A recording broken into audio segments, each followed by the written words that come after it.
ঈদ কি জিনিস, ইসলামে ঈদ বলতে কি বোঝায়, মিলাদুন নবী মানে কি, রসুল সাল্লাল্লাহু আলাইহি সাল্লামের জন্ম বার কবে, রসুল সাল্লাল্লাহু আলাইহি সাল্লামের জন্ম তারিখ কবে, 12ই রবিউল আউয়াল কেন্দ্র করে ঈদে মিলাদুন নবী নামক যে রেলি বের করা হয়, অনুষ্ঠান পালন করা হয়, এটা পৃথিবীতে কিভাবে আসলো, জন্মদিনে রসুল সাল্লাল্লাহু আলাইহি সাল্লাম কোনো আমল করতেন কিনা, জন্মদিন কেন্দ্র করে কোনো ধরনের বেদাত নিষিদ্ধ।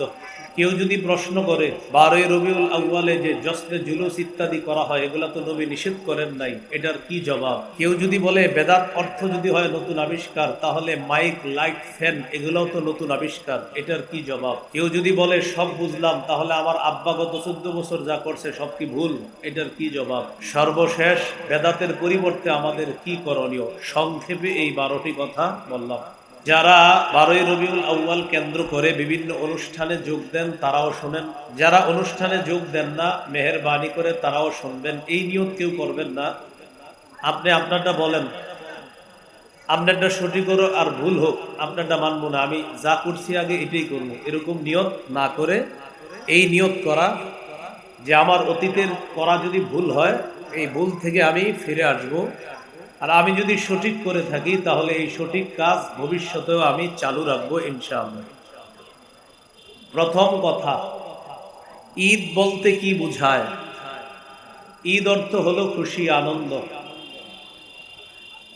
যে কোনো আনন্দকে ঈদ বলা হয়, খুশি বলা হয়, এটা হলো অর্থ। আনন্দ প্রকাশ করা, উৎসব প্রকাশ করা ঈদ। 2 নম্বর আলোচনা, ইসলামী শরীয়তে ঈদ বলতে কি বোঝায়, এটা গুরুত্বপূর্ণ আলোচনা। এ ব্যাপারে 3টি হাদিস পেশ করি। 1 নম্বর হাদিস, আবু দাউদের 1134 নম্বর হাদিস। এই হাদিসের বর্ণনাকারী সাহাবী আনাস ইবনু মালিক রাদিয়াল্লাহু তাআলা তিনি বলেন, লাম্মা কাদিমা রাসূলুল্লাহ সাল্লাল্লাহু আলাইহি ওয়াসাল্লাম আল মদিনা ওয়া লাহুম ইয়াওমান ইয়ালআবুনা ফীহিমা। রাসূলুল্লাহ সাল্লাল্লাহু আলাইহি ওয়াসাল্লাম যখন মদিনায় আগমন করলেন, তিনি দেখলেন মদিনাবাসী 2 দিনে উৎসব করে, আনন্দ করে, খেলাধুলা করে। فقال رسول الله صلى الله عليه وسلم ما هذان اليومان। রাসূলুল্লাহ সাল্লাল্লাহু আলাইহি সাল্লাম প্রশ্ন করলেন, এই 2 দিন কি দিন যে তোমরা আনন্দ উল্লাস করো, খেলাধুলা করো? তারা জবাব দিলেন, কুন্না নালআবু ফীহিমা ফিল জাহিলিয়া।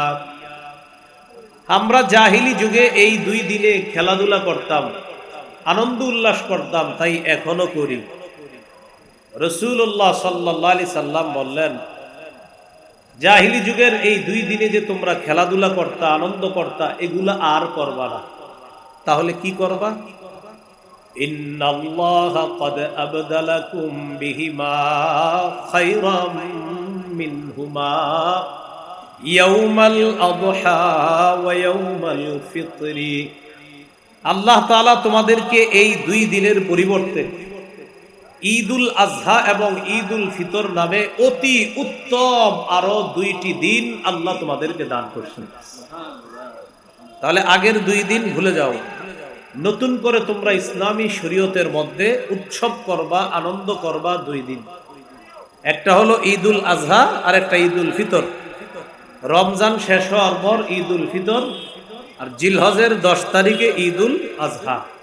কি শিখলাম আমরা? ইসলামে ঈদ বলতে কয় ঈদ? 2 ঈদ। একটার নাম কি? আরেকটার নাম? আরেকটা বর্ণনা শুনি আমরা। সহিহ বুখারীর 963 নম্বর হাদিস। এই হাদিসের বর্ণনাকারী আব্দুল্লাহ ইবনে ওমর রাদিয়াল্লাহু তাআলা আনহুমা তিনি বলেন, কানা রাসূলুল্লাহ সাল্লাল্লাহু আলাইহি ওয়াসাল্লাম ওয়া আবু বকর ওয়া উমর ইউসাল্লুনা আল ঈদাইনি ক্বাবলা আল খুতবা। রাসূলুল্লাহ সাল্লাল্লাহু আলাইহি ওয়াসাল্লাম, আবু বকর, ওমর রাদিয়াল্লাহু তাআলা আনহুমা, তারা সকলেই খুতবার আগে 2 ঈদের নামাজ আদায় করতেন। ঈদের নামাজ খুতবার আগে না পরে? খুতবার আগে। তো খুতবার আগে কয় ঈদের নামাজ পড়তেন তারা? আমার উদ্দেশ্য খুতবা নিয়ে আলোচনা করা না, উদ্দেশ্য হলো ঈদের নামাজ কয়টা পড়তেন, তাহলে মুসলমানদের ঈদ কয়টা? আবু দাউদের 1148 নম্বর হাদিস। এই হাদিসের বর্ণনাকারী জাবির ইবনু সামুরা রাদিয়াল্লাহু তাআলা তিনি বলেন, সাল্লাইতু মা'আন নবী সাল্লাল্লাহু আলাইহি ওয়াসাল্লাম গায়রা মাররাতিন ওয়ালা মাররাতাইন আল ঈদাইনি বিগাইরি আযানিন ওয়ালা ইকামা। জাবির ইবনু সামুরা রাদিয়াল্লাহু তাআলা আনহু বলেন, আমি একবার দুইবার নয় অসংখ্য অগণিত বার রাসূলুল্লাহ সাল্লাল্লাহু আলাইহি ওয়াসাল্লামের সাথে দুই ঈদের নামাজ আদায় করেছি। সাহাবী বলেন, একবার দুইবার নয় অসংখ্য অগণিত বার আমি রাসূলুল্লাহ সাল্লাল্লাহু আলাইহি সাল্লামের সাথে দুই ঈদের নামাজ আদায় করেছি। তাহলে বলেন তো এই তিনটি হাদিস থেকে কি শিখলাম? ঈদ কয়টা? দুইটা। এগুলো আজকের আলোচনার দ্বিতীয় আলোচনা। 3 নম্বর আলোচনা, মিলাদুন নবী মানে কি?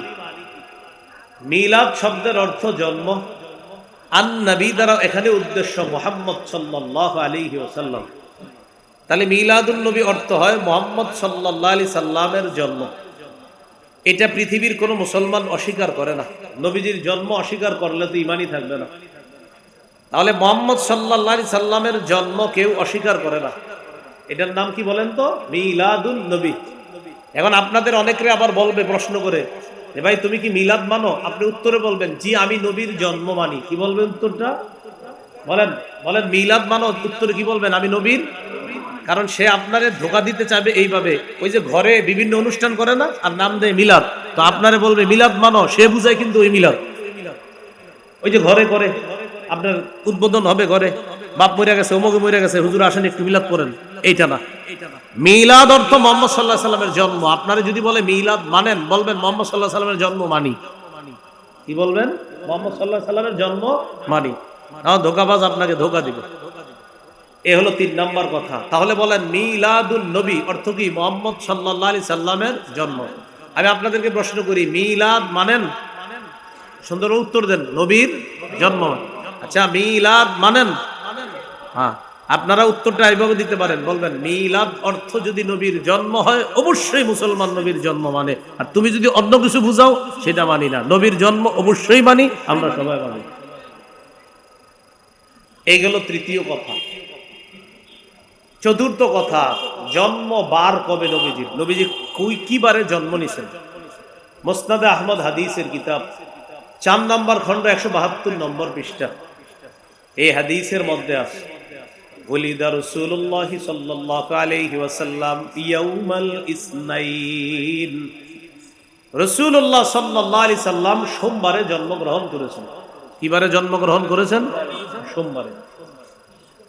5 নম্বর আলোচনা, নবীজির জন্ম তারিখ কবে? এটা মন দিয়ে শুনেন। নবীজির জন্ম তারিখ নিয়ে মতভেদ আছে, আমি এক শ্বাসে বলি, খালি মন দিয়ে শুনেন। 1, নবীজির জন্ম রবিউল আউয়ালের 2 তারিখে। 2, নবীজির জন্ম রবিউল আউয়ালের 8 তারিখে। 3, নবীর জন্ম রবিউল আউয়ালের 9 তারিখে। 4, নবীজির জন্ম রবিউল আউয়ালের 10 তারিখে। 5, নবীজির জন্ম রবিউল আউয়ালের 12 তারিখে। 6, কেউ কেউ বলেন নবীজির জন্ম রবিউল আউয়ালের 17 তারিখে। 7, কেউ কেউ বলেন রবিউল আউয়াল মাসের 8 দিন বাকি থাকতে নবীজির জন্ম। 7 নাম্বার কথা। 8 নাম্বার, কেউ বলেন নবীজির জন্ম 12ই রমজান, যদিও এটা আগে কখনো শোনেন নাই। কি রমজান? 12ই রমজান। এগুলা নিতান্তই দুর্বল বর্ণনা। তাহলে কেউ বলেন 2 তারিখে, কেউ বলেন 8, কেউ বলেন 10, কেউ বলেন 12, কেউ বলে 17 রবিউল আউয়াল, কেউ বলে রবিউল আউয়ালের 8 দিন বাকি থাকতে, আর কেউ কেউ বলে 12ই রমজান। যারা বলছে এগুলা প্রত্যেকই দলিল আদিল্লাহ দিস। ইবনে কাসির রহমতুল্লাহি আলাইহি গুরুত্ব দিয়ে আলোচনা করেছেন 3টা। কয়টা? 2 তারিখ, 8 তারিখ, 12 তারিখ। 2, 8, 12 এই 3টা তারিখ নিয়ে উনি আলোচনা করেছেন। নবীজির জন্ম 2 তারিখে, এই কথাটা আসছে তবকাতে ইবনে সাদ নামে একটা কিতাব আছে। খুব মন দিয়ে আমার দিকে তাকাইতে হবে, তাহলে বুঝবেন। মুহাম্মদ ইবনে সাদ বর্ণনা করেছেন তার উস্তাদ ওয়াকিদি থেকে। ওয়াকিদি, উস্তাদের নাম ওয়াকিদি। এই উস্তাদ বর্ণনা করছে তার উস্তাদ আবু মাশার থেকে। দেখেন আমার দিকে, আমি বর্ণনা করেছি আমার উস্তাদ থেকে, তিনি বর্ণনা করেছেন তার উস্তাদ থেকে। এটা বুঝছেন তো? তাহলে আমার উস্তাদ তিনি, তার উস্তাদ তিনি। মুহাম্মদ ইবনে সাদের উস্তাদ ওয়াকিদি, ওয়াকিদির উস্তাদ আবু মাশার। এই আবু মাশার নামক উস্তাদ বলেন, ওলিদা রাসূলুল্লাহ সাল্লাল্লাহু আলাইহি ওয়াসাল্লাম ইয়াউমাল ইসনাইন লিলাইলাতাইনি খালাতা মিন শাহরি রবিউল আউয়াল। রাসূল সাল্লাল্লাহু আলাইহি সাল্লামের জন্ম রবিউল আউয়াল মাসের 2 তারিখে। কে বলছে এটা? আবু মাশার নামক উস্তাদ। ওনার থেকে কে বলছে? ওয়াকিদি। ওয়াকিদির থেকে কে বলছে? মুহাম্মদ ইবনে সাদ। তাহলে উস্তাদ বলছে 2 তারিখ, তার থেকে তার ছাত্র বলছে 2 তারিখ, এই তার ছাত্র থেকে আমি ছাত্র বলছি 2 তারিখ। এই সূত্রটা বুঝছেন তো? আমার উস্তাদ তার উস্তাদ, আমার উস্তাদ তার উস্তাদ থেকে বলছে, আর আমি আমার উস্তাদ থেকে বলছি। আচ্ছা, এই যে মুহাম্মদ ইবনে সাদ যার থেকে বলছে তার নাম ওয়াকিদি। ওয়াকিদি বলছে কার থেকে? আবু মাশার। এবার এই দুইজনের ব্যাপারে একটু শুনি। বুখারী শরীফের ব্যাখ্যা গ্রন্থ যিনি লেখছেন তার নাম ইবনে হাজার আসকালানী রাহমাতুল্লাহি আলাইহি। তার একটা কিতাব আছে নাম তাকরিবুত তাহজিব। এই কিতাবের মধ্যে ওই উস্তাদ ওয়াকিদি সম্পর্কে আসছে, মাতরুকুন মাআসিয়াতি ইলমিহি। ওয়াকিদি নামক উস্তাদের প্রচুর জ্ঞান ছিল, অনেক জ্ঞানের অধিকারী ছিলেন। এরপরেও তিনি বিভিন্ন বর্ণনার ক্ষেত্রে পরিত্যাজ্য, ইতিহাস এবং হাদিস বর্ণনায় তিনি পরিত্যাজ্য, তার বর্ণনা গ্রহণ করা হবে না, তিনি উল্টাপাল্টা করে ফেলেন। মানে এলেম আছে অনেক, কিন্তু উল্টাপাল্টা করেন, তাই ওয়াকিদি নামক উস্তাদের বর্ণনা গ্রহণযোগ্য নয়। ওয়াকিদির উস্তাদ আবু মাশার, তার ব্যাপারে মুহাদ্দিসিনে কেরামের অভিমত দাঈফুন, তিনি দুর্বল। তাহলে সূত্রে 3 জন, ছাত্র হলো মুহাম্মদ, তার উস্তাদ ওয়াকিদি, তার উস্তাদ আবু মাশার। উস্তাদ আবু মাশার দুর্বল, এই আবু মাশারের ছাত্র ওয়াকিদি তিনি পরিত্যাজ্য, তার বর্ণনা গ্রহণ করা হয় না, যদিও অনেক এলেম। এই কারণে 2 রবিউল আউয়ালের বর্ণনাটি গ্রহণ করা হবে না। তাহলে বর্ণনা গ্রহণ করা হবে না কেন? এই সূত্রে 2 জন ব্যক্তি আছে, একজন পরিত্যাজ্য, আরেকজন দুর্বল। এই 2 জনের কারণে এই বর্ণনা গ্রহণ করা হবে না। উলামায়ে কেরাম ছাড়া অন্যরা বুঝছেন নীতিটুকু বলেন। তাহলে অন্যরা বুঝা থাকলে আলহামদুলিল্লাহ, আলেমরা তো বুঝছে।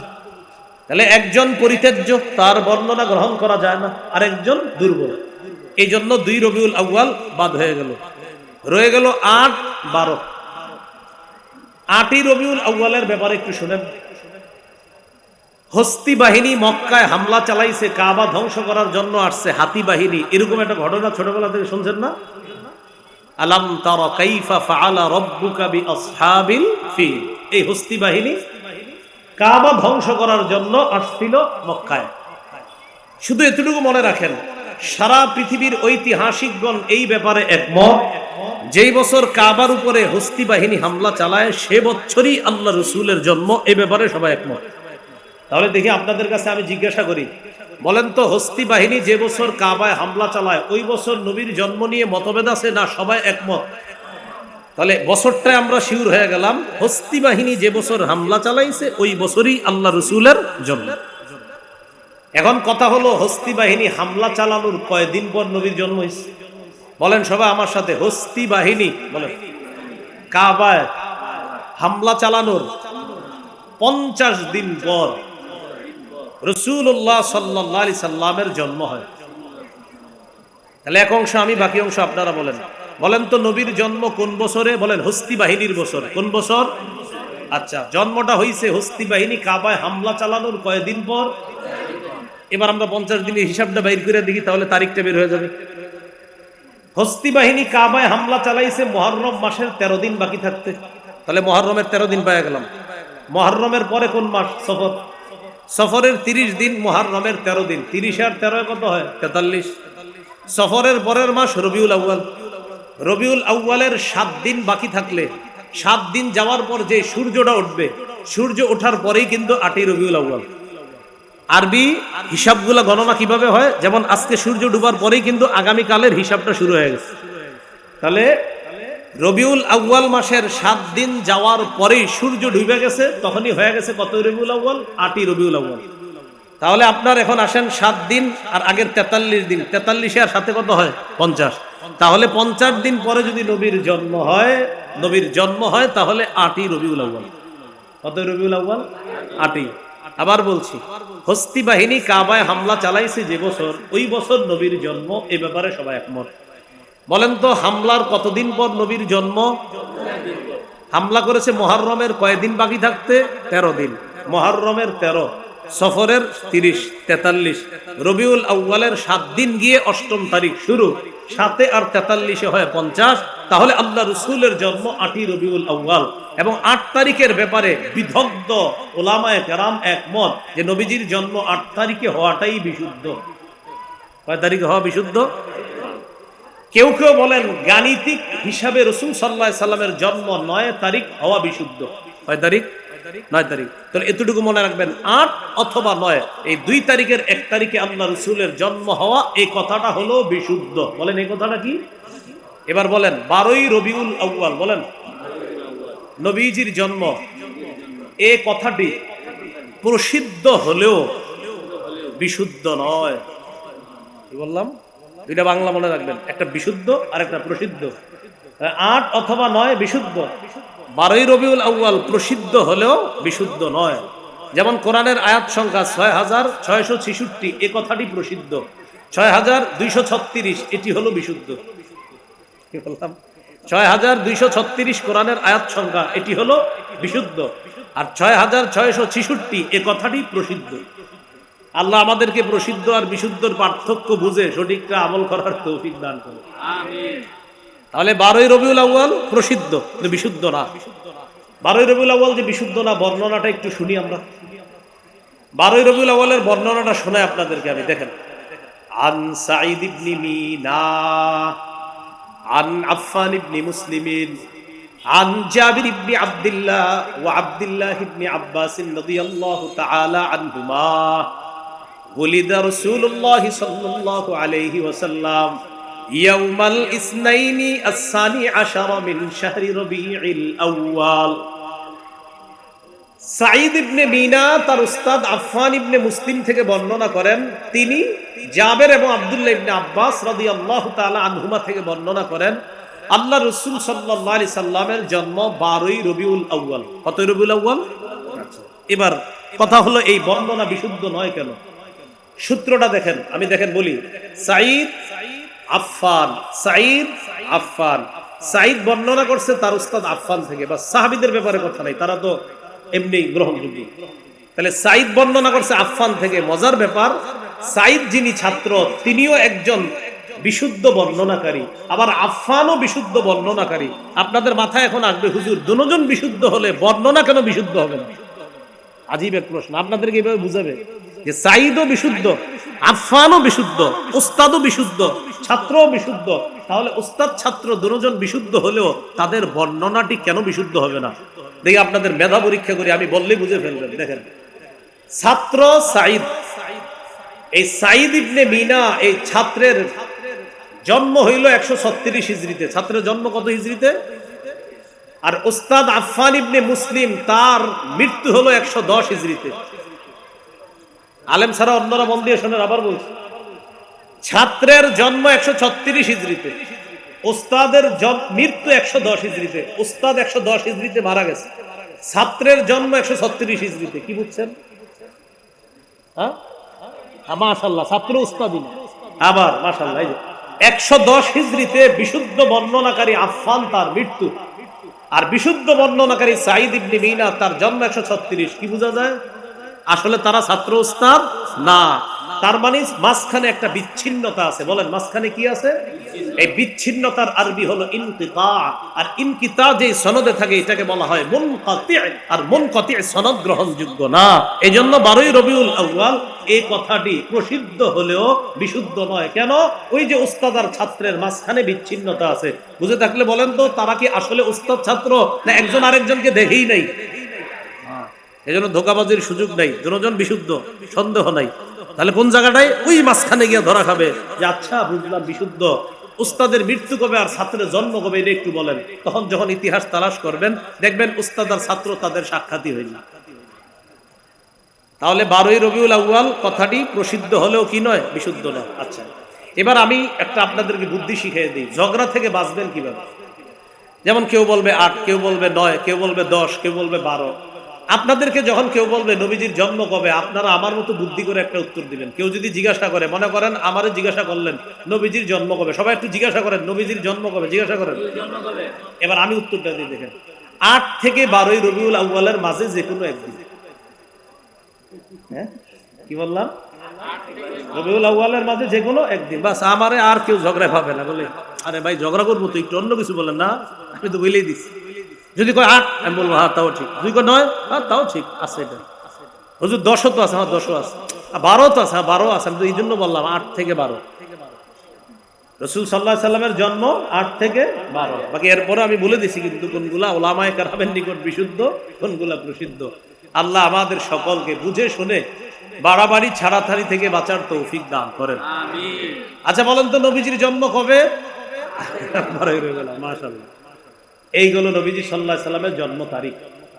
আজকের 6 নম্বর আলোচনা 12ই রবিউল আউয়াল কেন্দ্র করে রেলি, জোশনে জুলুস অথবা ঈদে মিলাদুন নবী পালন, এটা কবে থেকে শুরু হলো? আগে একটু মুখস্থ করি, পরে বলি। বলেন 604 হিজরি, ইরাক, মুসুল, এই তিনটা মিলায় বলি। এবার বলেন ইরাকের মুসুল শহরে বাদশাহ আবু সাঈদ মুজাফফর আবুল খাত্তাব ওমর ইবনে দিহিয়া নামক জনৈক দাম্ভিক আলেমের মাধ্যমে সর্বপ্রথম 604 হিজরিতে ঈদে মিলাদুন নবীর সূচনা করেছে।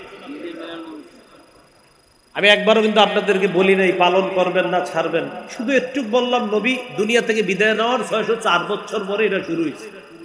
কয় বছর পরে? এরপরে তো আপনারা অনেক বুদ্ধিমান, এই জন্য পালন করবেন। কয়শো বছর পরে? 604। তাহলে কয় হিজরিতে শুরু? 600। কোন দেশে, কোন শহর? মুসুল। বাদশার নাম আবু সাইদ, একটু মনে রাখলে হবে। বাদশার নাম, যে হুজুর দিয়ে শুরু করছে তার নাম আবুল খাত্তাব। বলেন একটু খালি মনে রাখলে হবে, কি নাম? আবার কোন দেশে, কোন শহর, কত হিজরি? জি, বাদশা শুরু করছে তার নাম, আর যারে দিয়ে শুরু করছে তার নাম আবুল খাত্তাব। এই আবু সাইদ মুজাফফরের মৃত্যু হলো 630-এ, আর আবুল খাত্তাবের মৃত্যু হলো 633 হিজরিতে। যাই হোক, তাহলে এতটুকু শিখলাম। 604 হিজরিতে ইরাকের মসুল শহরে বাদশাহ আবু সাঈদ সর্বপ্রথম আবুল খাত্তাব ওমর ইবনে দিহিয়া নামক জনৈক আলেমের মাধ্যমে সর্বপ্রথম ঈদে মিলাদুন নবীর সূচনা দুনিয়াতে করে। এর আগে পৃথিবীতে এটার অস্তিত্ব ছিল না। আল্লাহ আমাদের সকলকে নব আবিষ্কৃত কোন রেলি, জশ্নে জুলুস অথবা বেদাতের গন্ধ থাকে এমন কাজ থেকে আল্লাহ আমাদেরকে হেফাজত করেন। এই হলো আজকের আলোচনার 6 নম্বর আলোচনা। এবার এই হুজুরটার সম্পর্কে একটু জানি চলেন। কোন হুজুর, যারে দিয়ে শুরু করছে, কি নাম বলেন সবাই? এই আবুল খাত্তাবের ব্যাপারে ইবনে হাজার আসকালানী রহমতুল্লাহি আলাইহি বলেন, এই লোকটা কাসিরুল ওয়াকিআতি ফিল আইম্মাতি ওয়া ফিস সালাফ মিনাল উলামা। এই লোকটা অতীতের বড় বড় আলেমদের ব্যাপারে উল্টাপাল্টা কথা বলতো। লোকটা ছিল দাম্ভিক টাইপের, খাবিসুল লিসান, সব সময় গালিগালাজ করত। এখনো দেখবেন যারা এই বিষয়গুলো নিয়ে দলিলে পারে না, তারা সর্বশেষ একটা গালি দেয় আমাদেরকে। দলিলে না পারলে আমাদের আল্লামা আহমদ শফী সাহেব রহমতুল্লাহ আলাইহি সহ আরো বড় বড় উলামা কেরাম যারা, তাদের নাম নিয়ে তখন প্রথমে দলিলে যখন না পারে আর কি, সর্বশেষ অস্ত্র গালি দেয়। অত্যন্ত ভদ্রতার সাথে বলি, আমি চিন্তা করি আচ্ছা গালি দেয় কেন? তখন আমি ইতিহাস পেয়ে গেলাম, এই কাজ যে শুরু করছে এর স্বভাব ছিল গালি দেওয়া। তাই বংশ পরম্পরায় এখনো আমাদেরকে যারা গালি দেয়, ওই যে তাদের লিডার গুরু গালি দিছে, তাই এখনো তারা গালি দেয়। এটা কোনো আপনার না, এটা ইতিহাস, এই জন্য গালি দেয়। এর সুন্দরভাবে বলে দিবেন যে গালিটা কিন্তু এই কারণেই দিচ্ছেন, আপনাদের গুরু যিনি ছিলেন তিনি গালি দিতেন। এই হলো আপনার খাবিসুল লিসান, ভাষা ছিল কর্কশ, গালিগালাজ মুখ দিয়ে ব্যবহার করত। শাদীদুল কিবরি, প্রচন্ড দাম্ভিক টাইপের মানুষ ছিল। মুতাহাবিনান, দুর্বল প্রকৃতির মানুষ, অলস টাইপের ছিল। আর শুধু উলামায়ে কেরামের বিরুদ্ধে কুচ্ছা রটনা করত, আর শুধু তাদেরকে গালিগালাজ করত, তাও বড় বড় ইমামদের নাম নিয়ে নিয়ে এসে গালিগালাজ। আল্লাহ আমাদেরকে হেফাজত করেন। এই তার মাধ্যমে সর্বপ্রথম এটার সূচনা হয়। আজকের আলোচনার 7 নম্বর আলোচনা। কত গেল? 6 গেল না? হ্যাঁ 6 তো গেল। হ্যাঁ 7 নম্বর আলোচনা মিলাদুন নবী। মিলাদুন নবী মানে জানি কি?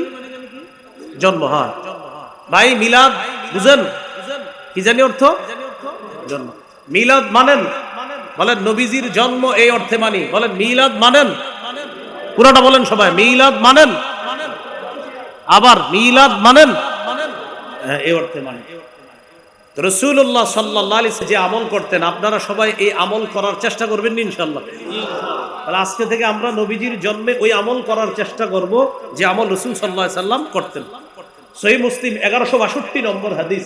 আমাদের মাদ্রাসার পাঠ্যপুস্তক অনুসারে মোট হাদিস সংখ্যা হবে 3033টা। এই হাদিসের বর্ণনাকারী আবু কাতাদা আল আনসারী রাদিয়াল্লাহু তাআলা তিনি বলেন, সুইলা রাসূলুল্লাহ সাল্লাল্লাহু আলাইহি ওয়াসাল্লাম আন সাওমিদ দাহরি। রাসূলুল্লাহ সাল্লাল্লাহু আলাইহি সাল্লামকে সারা বছর রোজা রাখা সম্পর্কে জিজ্ঞাসা করা হলো যে হুজুর সারা বছর রোজা রাখলে কি কোনো সমস্যা আছে? فقال رسول الله صلى الله عليه وسلم لا صام ولا افطر او قال ما صام وما افطر। নবীজি বললেন যে ব্যক্তি সারা বছর রোজা রাখে সে রোজা রাখেও নাই আবার রোজা ছাড়েও নাই। কি বললেন? সে রোজা রাখেও নাই, রোজা ছাড়েও নাই। এর মানে হলো কেউ সারা বছর যদি রোজা রাখে তার রোজা আদায় হবে, তবে নবী উৎসাহ প্রদান করেন নাই। নবী তাকে কি করেন নাই? উৎসাহ প্রদান করেন নাই যে সারা বছর রোজা রাখবা, এটা আমি উৎসাহ দিচ্ছি না। আবার প্রশ্ন করলো, সুইলা আন সাওমি ইয়াউমাইনি ওয়া ইফতারি ইয়াউমিন। হুজুর কেউ যদি 2 দিন রোজা রাখে আর 1 দিন রোজা না রাখে, এর মানে মাসে 20টা রোজা আর 10 দিন রোজা না রাখা। আবার বুঝেন, সাওমি ইয়াউমাইনি 2 দিন রোজা, এরপরে আরেক দিন রোজা না, আবার 2 দিন রোজা নফল রোজা, আবার আরেক দিন রোজা না। তাহলে মাসে রোজা হয় কয়টা? 20টা। আর 10 দিন হয় রোজা ছাড়া। হুজুর এটা কেমন? রাসূলুল্লাহ সাল্লাল্লাহু আলাইহি সাল্লাম বললেন, আইয়ুনা ইউতিকু যালিকা। এই রোজা রাখার সামর্থ্য কে রাখে? এই রোজা রাখার শক্তি কার আছে? এর মানে এরকম রোজা যদি কেউ রাখে আদায় হবে, তবে নবী এটাও উৎসাহ দেন নাই যে 2 দিন রোজা রাখবা আর 1 দিন রাখবা না, এটার প্রতি উৎসাহ দেন নাই। তারপর প্রশ্ন করলেন, সুইলা আন সাওমি ইয়াউমিন ওয়া ইফতারি ইয়াউমাইন। হুজুর কেউ যদি 1 দিন রোজা রাখে আর 2 দিন রোজা না রাখে, এর মানে মাসে 10টা রোজা আর 20 দিন রোজা না রাখা, তাহলে কি? নবীজি বললেন, লাইতা আন্নাল্লাহ কওয়ানা লিযালিক। হায়, আল্লাহ যদি এই রোজা রাখার শক্তি আমাদেরকে দান করতেন। কি বললেন? হায়, এই রোজা রাখার শক্তি যদি আল্লাহ আমাদেরকে দিতেন। এর মানে এটার প্রতি নবীজির আগ্রহ, এটার প্রতি নবীজির উৎসাহ যে আল্লাহ আমাদের সকলকে যদি এই রোজাটা রাখার তৌফিক দান করতেন। তাহলে সারা বছর রোজা, এটার প্রতি উৎসাহ দেন নাই। 2 দিন রোজা 1 দিন রোজা না রাখা, এটাও উৎসাহ দেন নাই। 1 দিন রোজা আর 2 দিন রোজা না রাখা, এটার প্রতি আল্লাহ রাসূল উৎসাহ দান করলেন। চাইলে চেষ্টা করব আমরা যেন এটা আদায় করতে পারি, আল্লাহ তৌফিক দান করুন। এরপর প্রশ্ন করলেন, সুইলা আন সাওমি ইয়াউমিল ইসনাইন। হুজুর সোমবারের রোজার ব্যাপারে আপনার কাছে জানতে চাই। فقال رسول الله صلى الله عليه وسلم ইয়াউমুন বুলিতু ফীহ। সোমবার এমন একটা দিন যেই দিনে আমার জন্ম, তাই ওই দিন আমি রোজা রাখি। সোমবারে নবীজির কি? ওই দিনে নবীজি কি রাখেন? সোমবার বছরে 1 দিন, হ্যাঁ, সপ্তাহে 1 দিন। তাহলে সোমবার কি বছরে 1 দিন না প্রতি সপ্তাহে? অতএব কেউ যদি বলে রাসূল সাল্লাল্লাহু আলাইহি সাল্লামের জন্মদিনে আমি আমল করতে চাই, ওই ব্যক্তির জন্য আশিকে রাসূল হিসাবে আমল হলো প্রতি সপ্তাহে সোমবার রোজা রাখা। বছরে 1 দিন অনুষ্ঠান করলেন আর খাইলেন, নবী জন্মদিনে রোজা রাখলেন, আপনি খাইলেন। নবী জন্মদিনে রোজা রাখলেন আর আপনারা খানার আয়োজন করলেন। এটা কেমন কথা আমারে বলেন? আমি শরীয়ত বলছি না, শুধু এটা জিজ্ঞাসা করছি আপনাকে। নবী রাখলেন রোজা আর আপনি বছরে 1 দিন তাও রোজা না খাইলেন। নবী করলেন রোজা রাখা না খায়া আমল, আর আপনি খাইলেন। শুধু খাইলেন না, আরো অনেক এরকম বিলি করলেন, বিতরণ করলেন খুশিতে। নবী কি খাইছেন না রোজা রাখছেন? না, আপনি তো খাইলেন, জোহর থেকে শুরু করলেন। তাহলে আমরা একটা কথা স্পষ্ট হলো, নবীজি জন্মদিনে কি করতেন?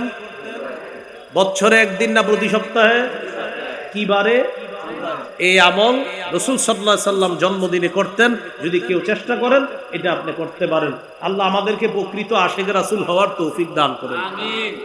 এগুলো আজকের আলোচনা, 7 নম্বর আলোচনা। 8 নম্বর আলোচনা, 12ই রবিউল আউয়ালকে কেন্দ্র করে কোন ধরনের রেলি, জশ্নে, জুলুস, জন্মদিন ইত্যাদি পালন করা বেদাত। যারা এই বেদাতে শামিল হবে তারাও বেদাতীদের অন্তর্ভুক্ত হয়ে আবু দাউদের 4608 নম্বর 4607 নম্বর হাদিস অনুযায়ী রাসূলুল্লাহ সাল্লাল্লাহু আলাইহি সাল্লাম বলেন, ইয়্যাকুম ওয়াল মুহদাসাত, তোমরা দ্বীনের মধ্যে নতুন নতুন বিষয় আবিষ্কার করা থেকে বাঁচো। ফাইন্না কুল্লা মুহদাসাতিন বিদআহ, প্রত্যেক নতুন আবিষ্কার বিদআত।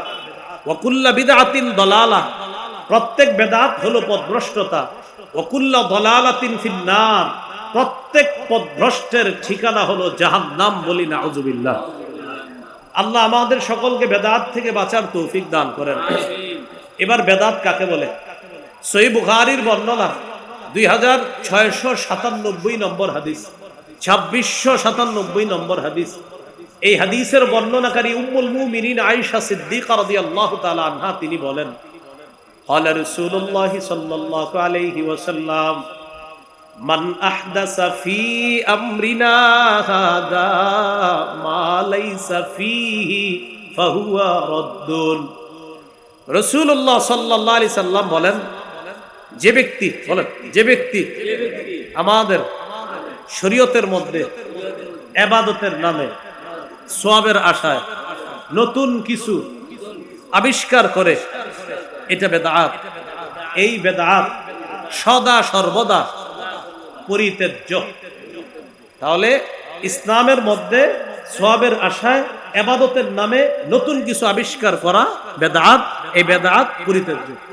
ইমাম মালিক রহমতুল্লাহি আলাইহি বলেন, মান ইবতাদা ফিল ইসলামি বিদআতান ইয়ারাহা হাসানা ফাকাদ যাআমা আন্না মুহাম্মাদান খানার রিসালা।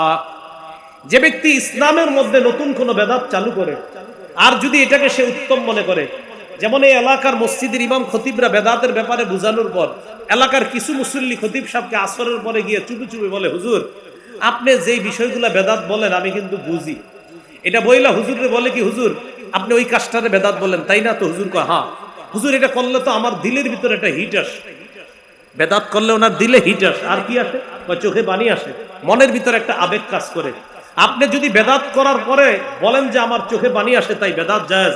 যে ব্যক্তি ইমোশনাল কোন সিনেমা নাটক দেখে এসে বলে আমার চোখে পানি আসে, কি বলবেন তারে? যদি কোন ব্যক্তি বলে নাটক সিনেমা দেখলে তার কান্না আসে, যে ব্যক্তি বেদাতগিরি কইরা বললো আমার চোখে পানি আসে, আরেক ব্যক্তি বললো আমারও তো নাটক সিনেমা দেখলে কান্না আসে, তো কি বলবেন? যদি বলেন আপনার কান্না জায়েজ, তো বেদাতটাও জায়েজ। তাহলে সব চোখের পানি দেখ না। আপনি যদি বেদাত করেন আর বলেন চোখের পানি আসে, দিলে হিট আসে, অন্তর নরম হয়, কেউ এসে বলে আমি নাটক সিনেমা দেখলে অন্তর নরম হয়, দিলে হিট আসে, চোখে পানি আসে, সেম কথা। এই জন্য বেদাত করবেন আর চোখে পানি আসবে, সামনের দিকে এইসব কথা আর বললেন না।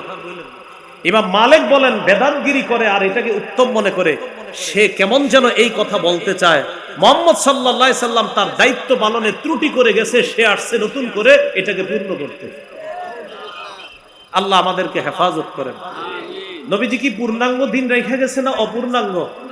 পূর্ণাঙ্গ। দলিল সূরা মাইদার 3 নম্বর আয়াতে আল্লাহ তাআলা বলেন, আল-ইয়াউমা আকমালতু লাকুম দীনাকুম, আজ আমি তোমাদের জন্য তোমাদের দ্বীনকে পূর্ণাঙ্গ করে দিলাম।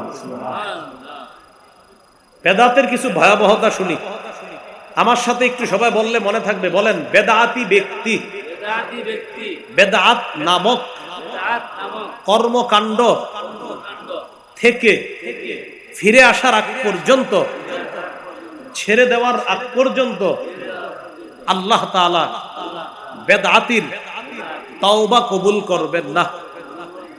একজন বেদাতি বেদাত ছাড়ে না আর বলে আস্তাগফিরুল্লাহ আস্তাগফিরুল্লাহ আস্তাগফিরুল্লাহ।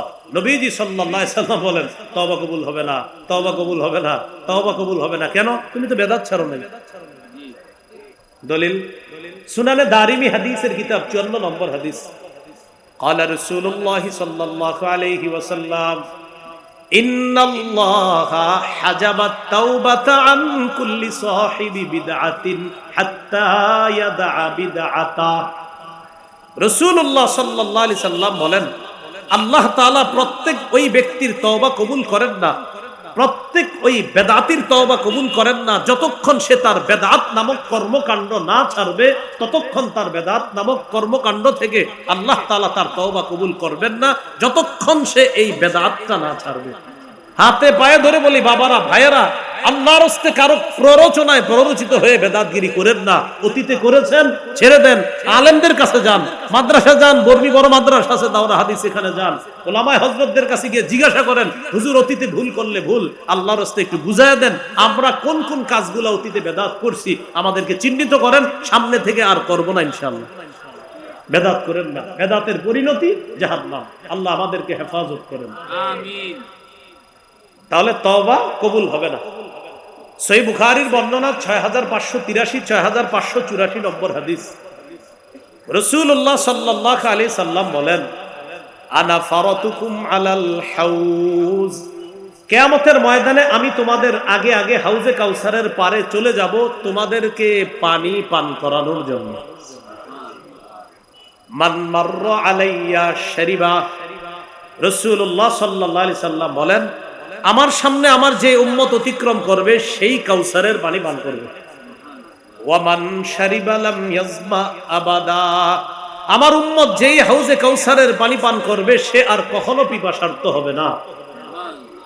নবীজি সাল্লাল্লাহু আলাইহি সাল্লাম বলেন, সুম্মা লা ইয়ারিদান্না আলাইয়া আকওয়াম আ'রিফুহুম ওয়া ইয়া'রিফুনানি, এরপর আমার সামনে একদল মানুষ আসবে যাদেরকে আমি চিনবো তারাও আমাকে চিনবে, আমি চিনবো তারা আমার উম্মত, তারা চিনবে আমি তাদের নবী। তাহলে নিয়ম অনুযায়ী পানি পান করাবে।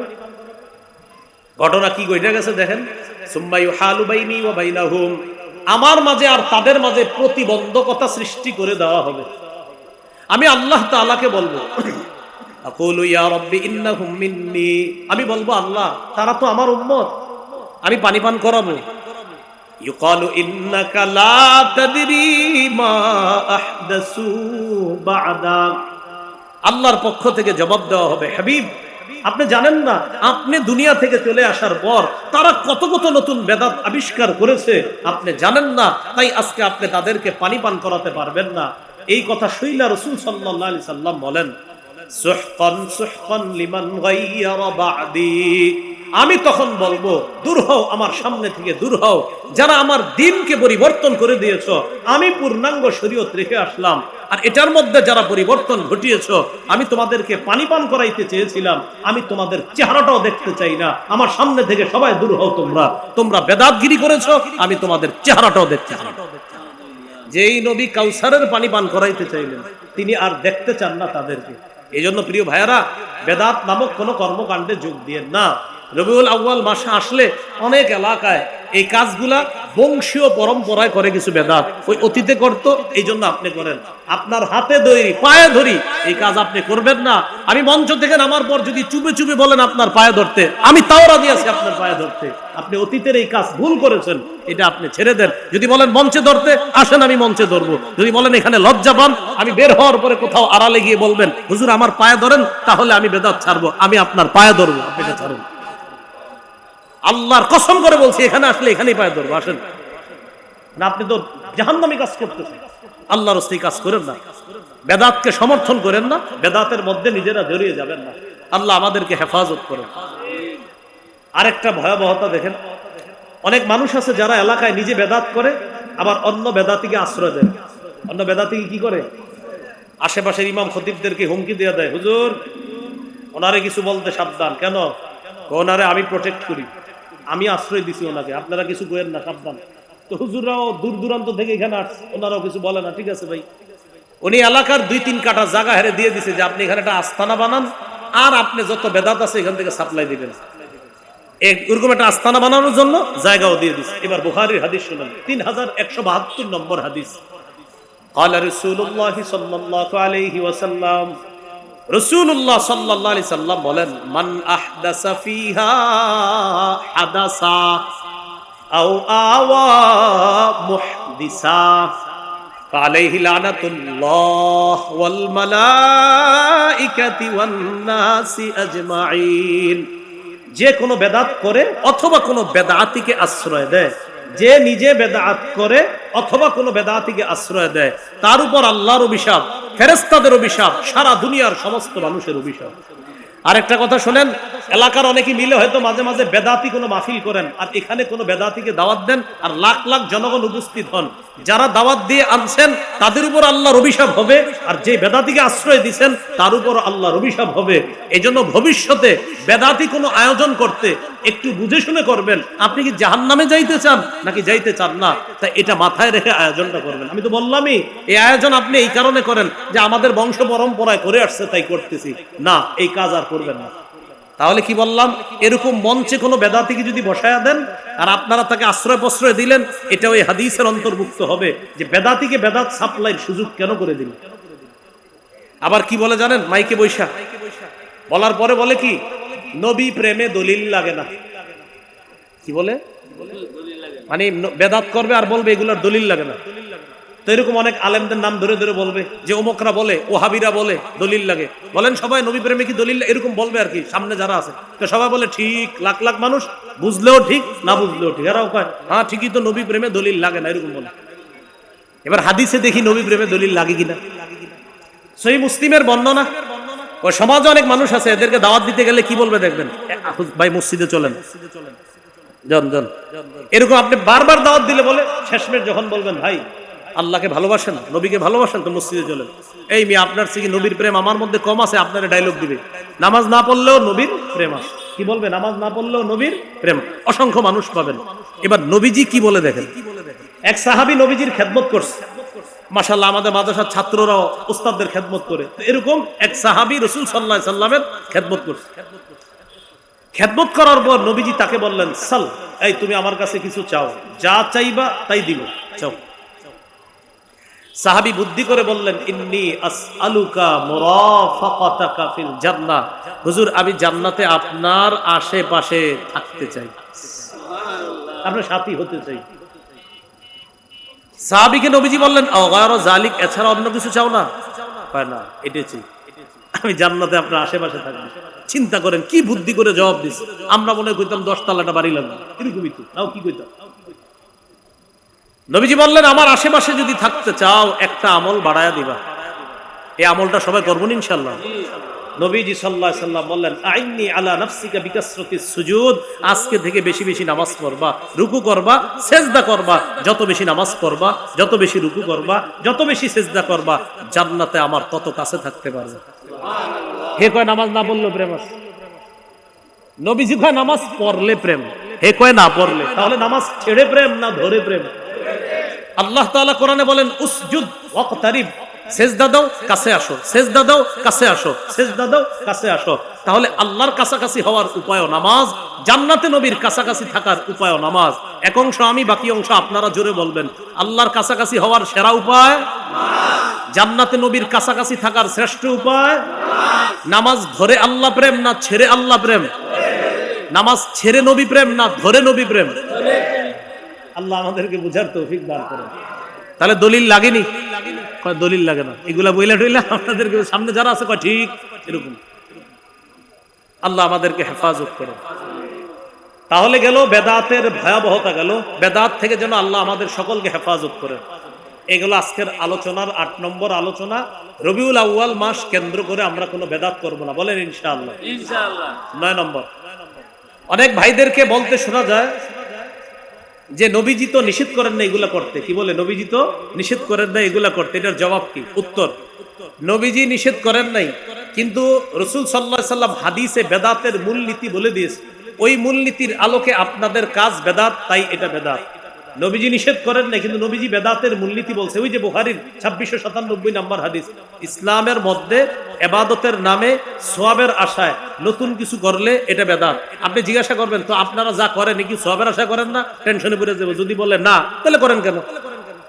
উনি যদি বলেন না, তাহলে আপনি বলবেন করেন কেন? যদি বলে হ্যাঁ, তখনই বলবেন হ্যাঁ ভাইয়া, নবীজি বলছে ইবাদতের নামে সওয়াবের আশায় নতুন কিছু করলে এটা বেদাত। প্রথমে প্রশ্ন করবেন, এটা যে করেন সওয়াবের আশায় না সওয়াব ছাড়া? তো বলবে কোনো সওয়াবের আশা নাই। যদি বলে, তো বলবেন তো এই কাজ করাই দরকার নেই। আর যদি বলে সওয়াবের আশায়, তখন মূলনীতি বলবেন সওয়াবের আশায় ইসলামের মধ্যে নতুন কোনো আমল চালু করে এটা করা, এটার নাম বেদাত। এই বেদাত করে এগুলো 9 নাম্বার কথা। 9 নাম্বার কথার উপর কেন্দ্র করে 10 নাম্বার কথা আপনাদেরকে পেঁচে ফেলাবে। লাইট, ফ্যান, এইগুলা নতুন আবিষ্কার, তো এইগুলা তো বেদাত। আমি আপনাদের কাছে জানতে চাই, আজকে মাগরিবের নামাজে যে যারা মসজিদে নামাজ পড়ছেন, কারেন্ট ছিল কিনা? এখানে কারেন্ট ছিল কিনা? আচ্ছা, যদি কারেন্ট না থাকতো, ফ্যান না থাকতো, লাইট না থাকতো, আপনারা কি মাগরিব পড়তেন না?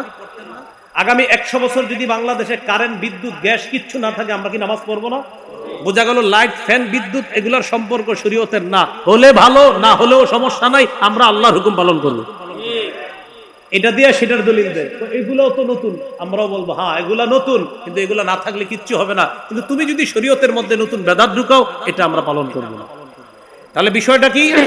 লাইট কি শরীয়তের মধ্যে কোনো আমল? বলেন। তাহলে ফ্যান, লাইট এগুলা কি শরীয়তের কোনো ইবাদত? এগুলা না থাকলে কি আমরা নামাজ পড়বো না? আমরা রোজা রাখবো না? তাহলে এইগুলোর সাথে ইবাদতের কোনো সম্পর্ক নাই। এগুলা না থাকলেও আমরা ইবাদত করব। হ্যাঁ, শরীয়তের মধ্যে ইবাদতের নামে নতুন কিছু ঢুকানো, এটার নাম বেদাত। ওই বেদাতের সাথে এই নতুন আবিষ্কারকে তুলনা করা, এটাকে এটার সাথে সামঞ্জস্য করা মূর্খতা ছাড়া অন্য কিছু না। সহজে কিন্তু বুঝবেন। কেউ যদি বলে আপনারে ভাই ফ্যান, লাইট, মাইক তো বেদাত, আপনি বলবেন ভাইয়া এই মাইক যদি না থাকে, এই ফ্যান, লাইট যদি কিচ্ছু না থাকে, আমরা 4-5 জনের সামনে যতজন শুনে ততজনের বয়ান করব। লাইট ফ্যান না থাকলেও নামাজ পড়বো, লাইট ফ্যান না থাকলেও হাদিস বলবো, লাইট ফ্যান না থাকলেও আমরা কোরআন বলবো। 100 বছর যদি বাংলাদেশে লাইট, ফ্যান, বিদ্যুৎ, গ্যাস না থাকে, আমরা আল্লাহর ইবাদত ছাড়বো না। তো এগুলা কি ছিল আগে? তো তখন কি ইবাদত চলে নাই? চলছে। আল্লাহ আমাদেরকে কথাগুলা বুঝার তৌফিক দান করে। তো এখন প্রশ্ন হবে, তাহলে লাখ লাখ মানুষের ওয়াজ করবেন কেমনে যদি মাইক না থাকে? জবাব দিব, লাখ লাখ মানুষের সামনে ওয়াজ করারও সুন্নাহ সিস্টেম আমাদের জানা আছে। সেটা কি? একজনে বয়ান করবে, আরেকজন ওখানে দাঁড়াবে, তিনি তার বক্তব্য আরেকজনকে জানাবে। রাসূলের বক্তব্য এক সাহাবী প্রচার করতেন, তার বক্তব্য আরেক সাহাবী, তার বক্তব্য আরেক সাহাবী, এইভাবে হাজার হাজার মানুষের মাঝে আল্লাহ রাসূলের বক্তব্য প্রচার হতো। ওই যে মুকাব্বির যে সিস্টেমটা, মুকাব্বির, হ্যাঁ এই সিস্টেম। আল্লাহ আমাদেরকে বেদাত থেকে বাঁচার তৌফিক দান করেন। 11 নাম্বার। এবার প্রশ্ন করবে সর্বশেষ, সব কিন্তু শেষ, এবার শেষ বলবে, আচ্ছা তাহলে আমার আব্বা কি গত 14 বছর যেগুলো করতো এগুলো ভুল, আর আমার দাদাই করছে আগে 50 বছর, এগুলো ভুল? আপনি জবাব দিবেন, আপনার দাদা না শুধু পরদাদা 14 গোষ্ঠীও যদি করে থাকে, ভুল ভুল, এটা সঠিক হওয়ার কোনো সুযোগ নাই। এখন আব্বা আর দাদার জন্য দোয়া করেন, আল্লাহ যেন মাফ করে দেয়। তাহলে বলেন তো ভুল কি? ভুল বলেন, ভুল কি? ভুল। সর্বশেষ কথা 12 নাম্বার, বলেন বেদাতের পরিবর্তে ব্যাপকভাবে নিজে সুন্নতের আমল করব। ঘরে, বাহিরে, সমাজে, রাষ্ট্রে ব্যাপকভাবে সুন্নাহের প্রচার করব। আমরা সুন্নাহের প্রচারের মাধ্যমে বেদাতকে প্রতিহত করবই ইনশাআল্লাহ। এদেশে বেদাতি বা বেদাতের কোন স্থান ভবিষ্যতে আমরা থাকতে দিব না ইনশাআল্লাহ। তাহলে বেদাতির কোনো আস্থানা থাকবে না। অলরেডি শুরু হয়ে গেছে, কিন্তু শেষ হবে ইনশাআল্লাহ আস্তে আস্তে ইনশাআল্লাহ। কি ঠিক যে হোক ইনশাআল্লাহ থাকবে না। না, আগে বুঝান, আগে ওয়াজের মাধ্যমে বুঝান, এই যে বেদাত বুঝাইতে হবে, এরপর আস্তে আস্তে আস্তে আস্তে ইনশাআল্লাহ এই বেদাত প্রতিহত করতে হবে। প্রথমে আপোষে বুঝাইতে হবে, আপোষে না বুঝলে যা করার ওলামায়ে কেরাম মিলে জিলে করবে।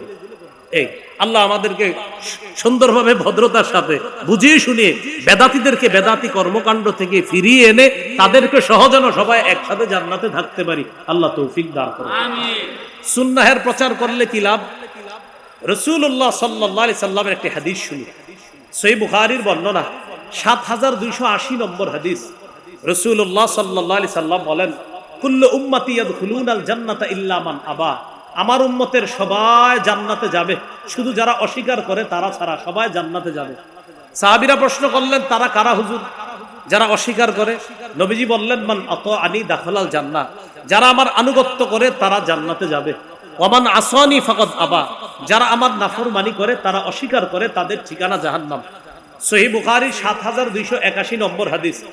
রাসূলুল্লাহ সাল্লাল্লাহু আলাইহি সাল্লাম একদিন ঘুমাইতেছিলেন।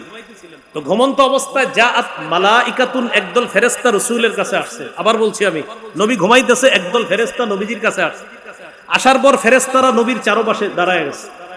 দাঁড়ানোর পর এক ফেরেশতা বলতেছে, ইন্নাহু নাইমুন, তিনি ঘুমায়। আরেক ফেরেশতা বলে, না, ইন্নাল আইনা নাইমা ওয়াল কলবা ইয়াকযান, তার চোখ ঘুমায়, অন্তর ঘুমায় না, অন্তর জাগ্রত। এরপর ফেরেশতাদের মধ্যে একদল বললেন, ইদ্রিবু লিসাহিবিকুম হাযা মাসালা। আচ্ছা, তোমাদের এই সাথীর একটা দৃষ্টান্ত দাও। কোন সাথীর? যিনি ঘুমিয়ে আছে, মানে নবী সাল্লাল্লাহু আলাইহি ওয়াসাল্লাম। তখন আরেক ফেরেশতা বলল, আরে তিনি তো ঘুমায়। আরেক ফেরেশতা কয়, আরে না, তার চোখ ঘুমায়, অন্তর ঘুমায় না। সুবহানাল্লাহ। এখানে একটা প্রশ্নের উত্তর আছে, সেটা হলো কি, আপনারা বলতে পারেন, হুজুর নবী তো ঘুমাইতেছিলেন, তো এই হাদিস আপনি জানলেন কেমনে? নবী ঘুমাইতেছিল, তো আমি এই হাদিস জানলাম কেমনে? বলেন, নবী ঘুমাইতেছিলেন কি চোখ অন্তর দোনোটা না শুধু চোখ? হ্যাঁ, অন্তর জাগ্রত ছিল, তাই আল্লাহ রসুল আমাদেরকে এটা জানানো সম্ভব ছিল। সুবহানাল্লাহ। এবার ফেরেশতা বললেন, মাসালুহু কামাসালি রজুলিন বানা দারন। মন দিয়ে শুনলেন, তার দৃষ্টান্ত এমন এক ব্যক্তির মতো যে একটি ঘর বানিয়েছে। ওয়াজআলা ফিহা মা'দুবা, ঘরের ভিতর একটি দস্তরখান বিছিয়েছে। ওয়া বাআসা দাইয়া, একজন আহ্বানকারীকে বাইরে পাঠিয়েছে যে যাও মানুষকে ডাক দিয়ে বলো যারা এই ঘরে আসবে তারা দস্তরখানে বসে ফল খেতে পারবে। তো ঘোষণাকারী বাইরে গেছে, যাওয়ার পর ঘোষণা দিয়েছে, ভাই একটা ঘর আছে, ঘরের ভিতর দস্তরখান আছে, তোমরা যারা যাবা খাইতে পারবা। ফামান আজাবাদ দাইয়া দাখালাদ দার ওয়া আকালা মিনাল মা'দুবা, আহ্বানকারীর আহ্বানে যিনি সাড়া দিবে তিনি ঘরে ঢুকতে পারবে, দস্তরখানের খাবার খেতে পারবে। ওয়ামান লাম ইউজিবিদ দাইয়া, যিনি আহ্বানকারীর ডাকে সাড়া দেয় নাই, লাম ইয়াদখুলিদ দার, তিনি ঘরেও ঢুকতে পারলো না। ওয়ালাম ইয়াকুল মিনাল মা'দুবা, দস্তরখানের খাবারও খেতে পারলো না। হাদিস পরে বুঝাই, আগে এতটুকু বুঝছেন কিনা বলেন? একজন আহ্বানকারী বাহিরে গেছে, ভাই ঘর আছে একটা, ঘরে দস্তরখান আছে, ফলমূল, যারা পারবা আসো খাও। তো একদল কয় আসতেছি আসতেছি, তারা ঘরে গিয়ে দেখে সত্যি ফল আছে, তারা খাইছে। আরেক দল কয় আরে থুর, ভিতরে কিচ্ছু নাই। তাহলে তারা লস খায়া গেল, তারা আসে নাই। এবার ফেরেশতারা বলতেছে, শোনো এবার ব্যাখ্যা দাও, এই যে ঘর বললা, দস্তরখান বললা, ব্যাখ্যা দাও। কয় কারে ব্যাখ্যা দিব, তিনি তো ঘুমায়। আরেক ফেরেশতা কয় আরে না, তার চোখ ঘুমায়, অন্তর ঘুমায় না। এবার ব্যাখ্যা দেওয়া শুরু হলো কি, ফাদ্দারু আল জান্নাহ, ঘর হলো জান্নাত। বলেন ঘর হলো কি? জান্নাত। বলেন তো ঘর কি? জান্নাত। ওয়াদাঈ মুহাম্মদ সাল্লাল্লাহু আলাইহি সাল্লাম, আহ্বানকারী হলেন মুহাম্মদ সাল্লাল্লাহু আলাইহি ওয়াসাল্লাম। তার আহ্বানে যারা সাড়া দিবে তারা ঘরে ঢুকবে, জান্নাতে প্রবেশ করবে। নবী আমাদেরকে আহ্বান করতেছে, ও আমার উম্মত, আমি তোমাদেরকে আহ্বান করতেছি জান্নাতের দিকে। আমার আহ্বান যারা শুনবা, এই যুগে নবীর আহ্বান মানি, নবীর সুন্নাহ তরিকা অনুযায়ী যারা চলবো, এটাই নবীর আহ্বানে সাড়া দেওয়া। আর নবীর আহ্বানে সাড়া দিলে জান্নাতে যাওয়া যাবে, দস্তরখানের খাবার খাওয়া যাবে। আহ্বানে সাড়া না দিলে জান্নাতেও যাওয়া যাবে না, দস্তরখানের খাবারও খাওয়া যাবে না। আল্লাহ তাআলা আমাদের সকলকে যে কথাগুলা শুনলাম বেদাত পরিহার করে বেদাত মুক্ত জীবন যাপন করে যেন আমরা চলতে পারি, আল্লাহ তৌফিক দান করেন। আমিন। ওয়া আখিরু দাওয়ানা আনিল হামদুলিল্লাহি রাব্বিল আলামিন।